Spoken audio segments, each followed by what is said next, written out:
Hey guys, how's it going? This video is just for a few friends of mine that I've been talking about this Necromancer build I've been working on. I wanted to show off the build as it currently is and show off some gameplay for it. This is a build in progress, please keep that in mind.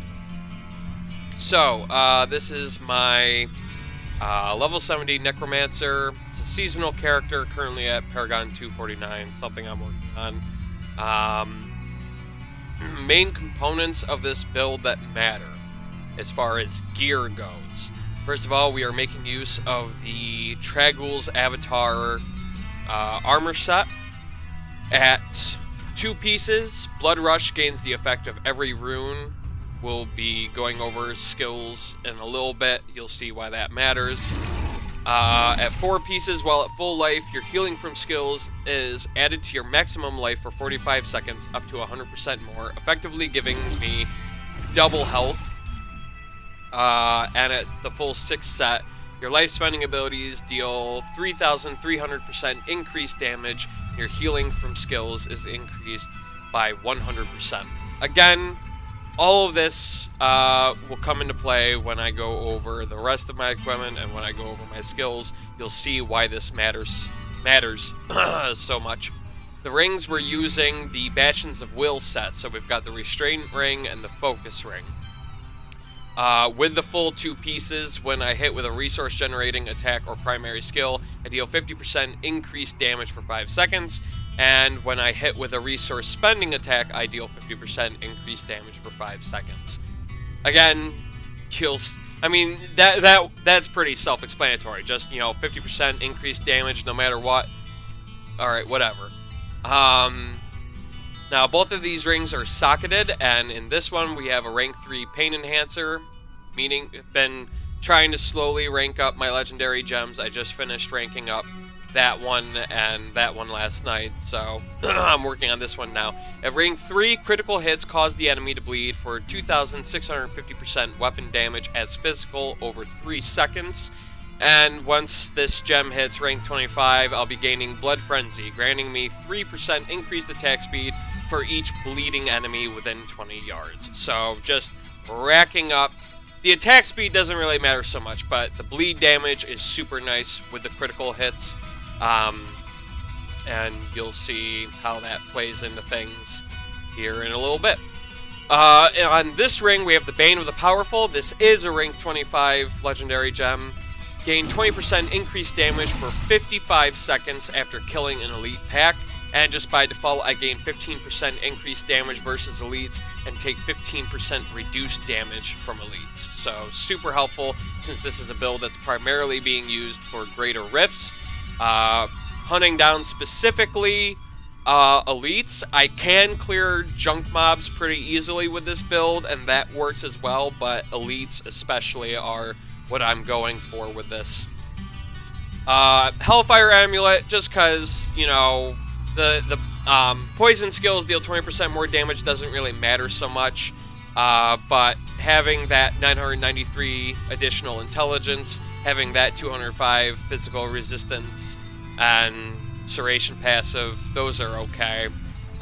In the socket, we have the legendary rank 25 gem Bane of the Stricken. Each attack you make against an enemy increases the damage it takes from your attacks by 1.05%, and I gain 25% increased damage against bosses and Rift Guardians. Super, super helpful for, greater rifts. And the torso and leggings, we have Topaz. Each one's adding 280 intelligence. So, racking up the intelligence for the sake of all the extra damage and resistances, overall resistances. Having a diamond in the helmet to reduce cooldown of all skills by 12.5%. You'll see why that matters so much when I go over my skills. And then this is just the current weapon I'm using. I plan on switching this out at some point, but for now this is what I am using. Adding 994 intelligence and 996 vitality, giving me 13,138 life after each kill. Super, super important. You'll see why when I go over the skills. And chance to charm enemies when I hit them, whatever. It's got Emerald in it, critical hit damage increased by 130%. With that, my Critical hit chance is only 27.70%, which isn't really great. It's something I'm working on, and I've got some equipment to help me deal with that. Critical hit damage currently being 219% bonus damage. So, again, could be better, but it's something I'm working on. I'll get to that. My Kanai's Cube powers. For the weapon slot, I have the Furnace, increases damage against elites by 50%. Again, this is me. I'm primarily hunting elites in Greater Rifts, so that's super helpful. Armor, Grasps of Essence. When an exploded corpse damages at least one enemy, your corpse explosion deals 100% increased damage for 6 seconds, stacking up to 5 times. So at the full 5 stacks, dealing 500% increased damage with corpse explosion. That will become super relevant when I'm going over my skills. Yeah, so for Paragon, I'm only Paragon 249, so I don't have a ton of points to work with right now. Got movement speed maxed out at an additional 25% and a 65 intelligence bonus. Maxed out 10% cooldown reduction bonus. Very, very helpful, very useful. You'll see why when I go over the skills. Critical hit chance, this is what I'm currently working on. Currently at 1.20% additional critical hit chance. Once that's maxed out, I'll then be working on critical hit damage. Attack speed doesn't really matter so much. You'll see why when I'm going over the skills. For defense, maxed out additional 25% armor. Super helpful for that extra damage mitigation. And currently working on life right now. I've got a 6% bonus to my life.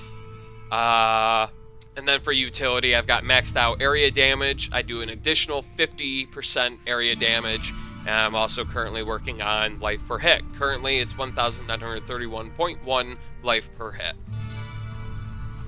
Let's see here. So I went over that. Alright, so let's go over the skills. So, the primary skill is Siphon Blood. Is the poison variant power shift. Siphon the blood from the targeted enemy, dealing 300% weapon damage as poison. Siphon Blood heals you for 2% of your total health every second while channeled. Damage is increased by 10% each time damage is dealt, max 10 stacks. So basically, at full stacks, this is going to be doing double damage, and that's not including the bonus to poison damage that I am getting from this. Poison skills deal 20% more damage. Nor is that counting the Bane of the Stricken. Each attack I make against an enemy increases the damage it takes from your attacks by 1.05%. So you can see how that adds up real quickly. But Siphon Blood isn't something I actually make use of a whole lot. In fact, that's more like a worst case scenario. All of my abilities are on cooldown. I have no corpses to work with. That's my go-to. But Corpse Explosion is the main meat and potatoes of this build. This build is built around Corpse Explosion, just doing massive amounts of damage. Target an area exploding up to 5 corpses within 11 yards, dealing 350% weapon damage as physical. I'm using the Final Embrace rune, which costs 2% life per corpse. Corpses pull themselves towards the nearest target before exploding. So I can, I don't have to try and lure enemies to the corpses. I can just, trigger the effect, and the corpses take care of the rest themselves. But this build is super heavy on using Corpse Explosion, and it's for that reason, because it's costing my life to do that, and because I'm doing it so much. That's why I've got to deal with some of the some extra healing, basically. Yeah, this is the main bread and butter of the build. That's also why in my Kanai's Cube powers, I'm making use of Grasps of Essence. When an exploded corpse damages at least one enemy, your corpse explosion deals 100% increased damage for 6 seconds, stacking up to 5 times. Because I'm using Corpse Explosion all the time, my corpse explosions are effectively going to be doing 500% at max stacks increased damage. That's not including any bonuses I'm going to get against the same enemy being hit multiple times with Bane of the Stricken. Not to mention the fact that if any of those hits happen to be critical hits, even if the explosions themselves don't kill an enemy, it's going to start bleeding for massive amounts. And then, of course, Broken Promises. This is to help mitigate my kind of low critical hit chance. After 5 consecutive non-critical hits, your chance to critically hit is increased to 100% for 3 seconds. So for 3 seconds, all hits are critical hits.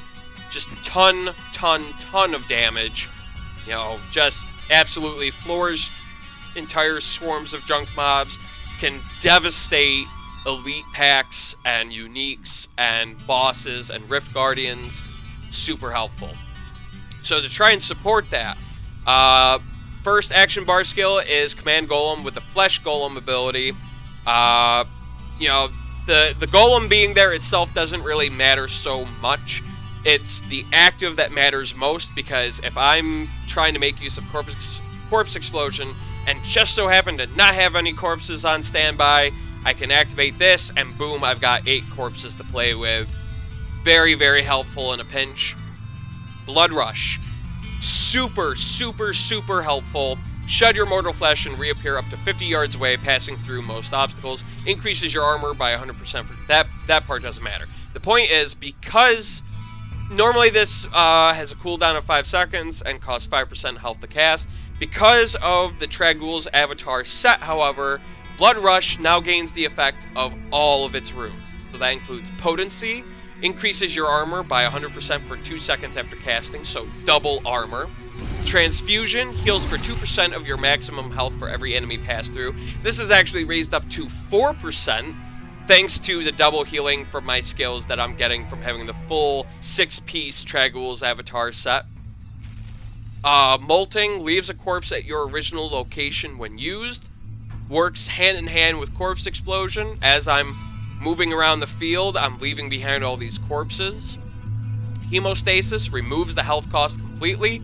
And Metabolism provides an additional charge but doubles the health cost. But remember, because we have all the runes, there is no health cost. So just 2 free charges, super helpful. And this is something else that I should point out about Corpse Explosion. Because this is an ability that spends my life, it is by default going to be dealing an extra 3,300% increased damage in addition to all the other bonuses. So super good.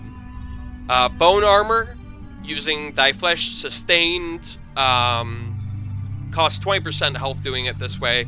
Rip bones from nearby enemies, dealing 125% weapon damage as physical, and create armor that reduces damage taken by 3% per enemy hit, up to a maximum of 10 enemies, lasts for 60 seconds. So effectively giving me, at max stacks, 30% damage mitigation. In addition to this, increases your life per second by 10% per target hit, so at max stacks, that's double my life per second.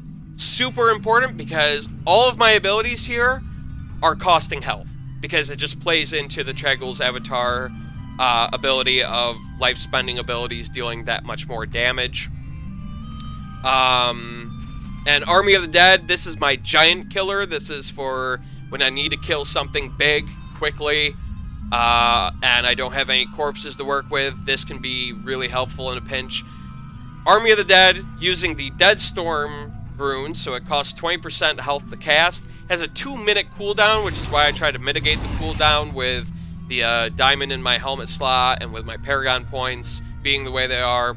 Raise a Storm of the Dead that surrounds you, damaging enemies for 15,500% weapon damage as physical over 5 seconds. That's getting boosted even more by the Trag'Oul's avatar set ability, as well as the fact that Bane of the Stricken, each attack I make against an enemy increases the damage it takes from your attacks. So each tick of an enemy being caught in the Dead Storm means they're going to be taking that much more damage each time from it.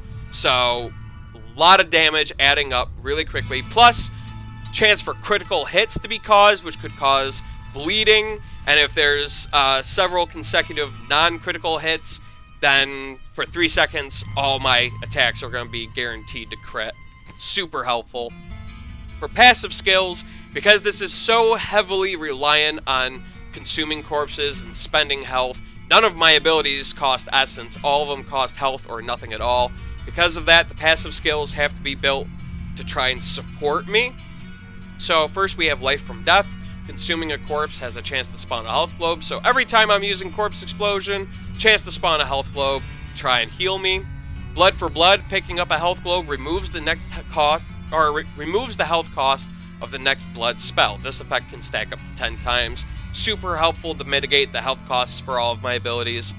Blood is Power. After cumulatively losing 100% of your maximum life, all ability cooldowns are reduced by 20%. Really helpful to mitigate the 45-second cooldown with Flesh Golem and the 2-minute cooldown with Army of the Dead, which are further mitigated by the Diamond and everything else. And then Final Service, when you take lethal damage, you are sustained, preventing all damage for 4 seconds. In addition, you consume minions to heal for 10% of your life per minion. I only have the 1 minion, the Golem, so that's only 10%, but this can be a lifesaver. For sure. So we've gone over all the gear and the Kanai's Cube powers and the skills. So let's see this baby in action. Let's hop right into a Greater Rift. We'll just do, we'll bump this down to 35 just for the sake of showing the build at play. Brave the rifts, and you will be rewarded. So immediately you can see trash mobs, not an issue at all. But for the most part, I'm not going to be focusing on trash mobs. The focus of this is to find those elites and those uniques, to trash them, thrash them, absolutely devastate them like you see I just did right there. Does not take much. Does not take much at all. That needs to reach but yeah, this is a super fun build. Not one of the more optimal builds. I know there are better Necromancer builds out there as far as competitive stuff goes. I'm not a very competitive person though. I play the game just to enjoy the game and just to see entire swarms of enemies die with utter glory. And this is just such a super fun build. I've been playing with this for a while, slowly improving it as I go. It's just gotten real crazy. I just couldn't resist showing this off because this is so fun. You can see already I've got 10 stacks with my bone armor. I've got double health thanks to the Trag'Oul's armor set. You know, super good. Super important to have those stacks. They can really help add to your survivability. And I can just keep moving. I can ignore most trash mobs because that's really all they are is trash mobs, you know. And once I find elite packs like this one, they die in no time because all that extra damage adding up super quickly. Yeah, it's awesome. I love this build so much.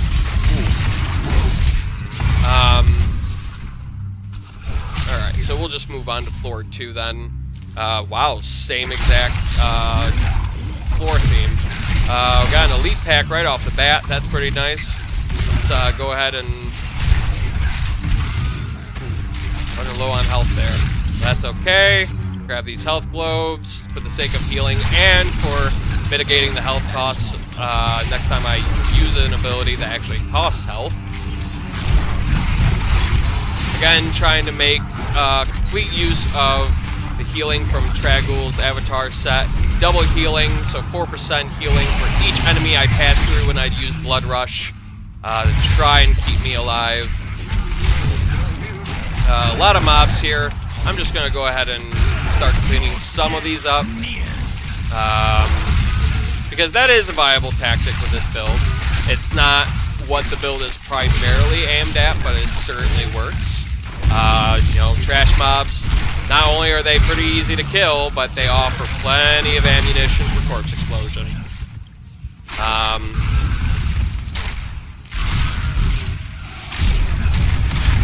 Oh, we got... Yep, here we go. Come with Pop Army of the Dead. You can see just how quickly that kills them off. It really is a giant slayer. They just don't stand a chance at that point. Another elite pack in here. We're going to throw down Flesh Golem and let the explosions begin. You can see just how quickly that devastates them. That damage just adds up super fast. It doesn't really matter if I kill them or not, so whatever. That needs to recharge. Try going this way.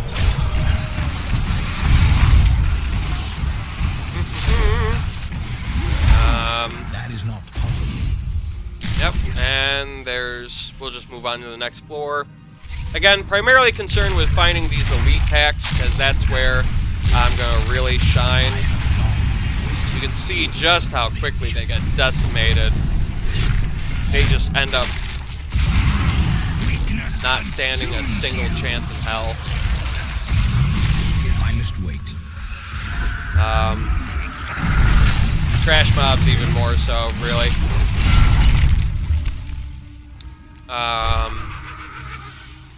Let's see here. I must wait.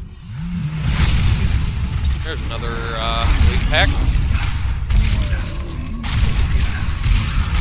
We got some trash mobs around to help with ammo too, so that's nice.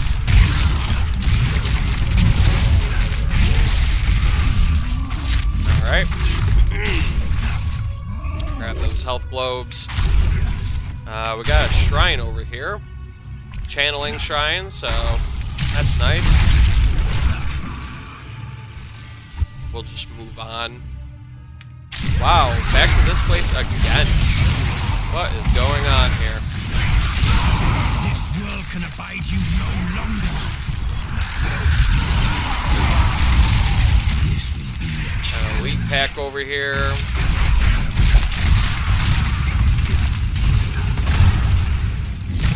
Okay.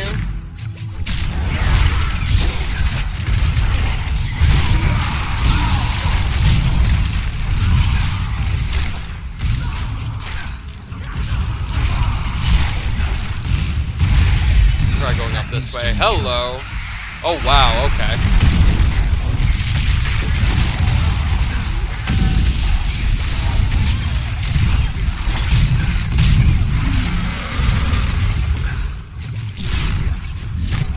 Grab all of these globes. Wow, that wasn't quite enough to spawn the Rift Guardian. Alright. I must wait. Maintaining bone armor and double health stacks, just so that I can survive that much easier, because it is pretty easy to get surrounded, and if that happens, I can be in a pretty bad situation. Yep, there we go, there's the Rift Guardian. And we'll just go ahead and pop Army of the Dead and hug them. Give them a nice big hug, then we'll finish them off with corpse explosions. Yep. You can see just how ridiculous that gets. Just how quickly it gets that ridiculous. When the you have a gem of sufficient good to see you. We'll work on ranking this up. There we go. So at rank 7, critical hits. Oh, let me do it this way. Critical hits cause the enemy to bleed now for 2,850% weapon damage as visible over 3 seconds, which is pretty nice. So we'll go ahead and turn this in. Well fought. My power has grown. And I've got unspent Paragon points, so we'll go ahead and spend those. And yeah, that's it. Super fun build, super awesome. Having a great time with this. Hope you liked it. I know I'm liking it. I'll see you next time.